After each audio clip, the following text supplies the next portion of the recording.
सोने के घड़े। विजयपुर नामक गांव में धर्म नाम का जमींदार रहता था। उनके पास राम और सोम नाम के दो काम वाले थे। इतने सालों से वे दोनों उन पर ही निर्भर होकर काम कर रहे थे, इसीलिए वह जमींदार उनकी कुछ मदद करने की सोच रहा था। एक दिन उन दो काम वालों को बुलाकर कहा, तुम लोग मेरे पास बहुत सालों से काम कर रहे हो। मैं अपने अपने पैरों पर खड़ा होते देख तुम्हारे बच्चे खुश होंगे, इसीलिए हमारे गांव की दक्षिण दिशा की खाली जमीन को तुम्हें दे रहा हूँ।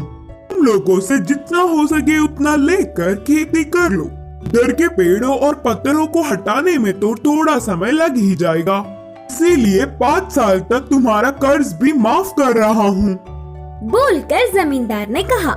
जमींदार के बातों से दोनों काम वाले बहुत खुश हुए और तुरंत गांव से दूर उस खाली जमीन में जाकर आजू बाजू में दोनों ही 2-2 गज की जमीन ले लिए। वहाँ के जमीन पर खराब पत्थर और पेड़ों को हटाकर साफ कर रहे थे और ऐसे ही धीरे धीरे खेती का काम भी शुरू करने लगे। एक दिन राम अपने जमीन की खुदाई कर रहा था, तब अचानक उसे एक आवाज से उसके हल को कुछ लगा और उसे बाहर निकालने पर वह सोने के 2 घड़े थे। उनमें बहुत सारे सोने के जेवर भी थे। बाजू के खेत में काम कर रहे सोम को बुलाकर पूरी बात बताया। तब तुरंत सोम ने कुछ सोचकर कहा, अरे राम, हमारे इतने सालों का मेहनत का प्रतिफल अब मिल रहा है। इसे हम दोनों मिलकर बांट के खुशी जीवन बिताएंगे। उसके लिए राम नहीं माना और कहा, ऐसे क्यों बोल रहे हो सोम? ये जमीन जमींदार जी की है। इधर मेरी हर चीज पर उनका अधिकार है। ले जाकर उन्हें ही दे देंगे। पागल लगते हो। इन सोने के घड़ों के बारे में किसी भी नहीं पता, इसीलिए हम ही ले लेंगे। बोलकर सोम ने कहा, ठीक है, फिर आज रात तक सोच कर बताऊंगा। बोलकर उन्हें घर ले गया राम। राम पूरी रात बहुत सोचकर सुबह ही जमींदार के पास जाकर उन कीमती जेवरों को देकर खेत की ओर चल पड़ा। फिर राम को कोसता हुआ उसके जमीन में भी कुछ कीमती मिलेगा ही करके ध्यान से धीरे धीरे जगह जगह सोम ढूंढने लगा।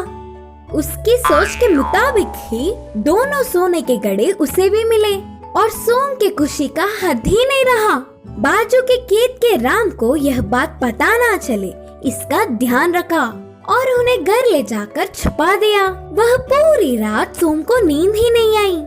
अगले दिन सुबह ही बिना किसी को खबर पड़े शहर जाकर उन जेवरों को एक बड़े सेठ को दिखाकर और वह सेठ ने उन जेवरों की जांच करके नकली है बोलकर नक्की कर दिया। अब ना कुछ कर पाते हुए उदास होकर घर आ गया सोम। अगले दिन ही जमींदार ने अपने घर राम और सोम को बुलाया। जेवरों से भरी उन सोने के घड़ों को मैंने ही उस जमीन में गाड़ा था। मेरी इस परीक्षा में राम सफल हुआ। मुझे धोखा देने की सोचने वाले सोम की जमीन भी राम को ही दे रहा हूँ। अब से वह पूरे 4 गज की जमीन पर ईमानदार से काम कर लेगा राम। बोलकर जमींदार ने जमीन के कागजात राम को सौंपे। जमींदार को धोखा देने की सोचने पर सोम को अच्छी सबक मिली। इस कहानी की सीख है कि दूसरों की चीजों पर बिना लालच किए ईमानदार रहना चाहिए।